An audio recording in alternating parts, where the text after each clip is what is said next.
Aunty கண்ணு விட்டு கத்துதுப்பா, என்ன போய் பார்த்து தண்ணி வை. சரி. லக்ஷ்மி லக்ஷ்மி தண்ணி குடி, தண்ணி குடி. லக்ஷ்மி லக்ஷ்மி தண்ணி குடி. ஆண்டி என்ன பண்ற? கிளாஸ்ல யாராவது தண்ணி கொடுப்பாங்களா? இப்படிதான் தண்ணி குடிக்கணும், ஓகேவா?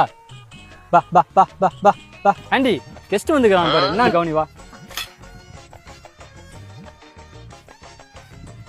ஆண்டி வணக்கம் சொல்லு. வணக்கம் வணக்கம். ஆண்டி அவங்களுக்கு போய் குடிக்க ஏதாவது தண்ணி எடுத்துன்னு வா.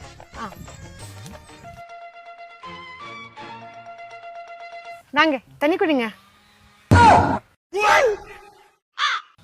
ஆண்ட்ரியா என்ன இது? பா பா குடி குடி குடி. பா பா பா பா.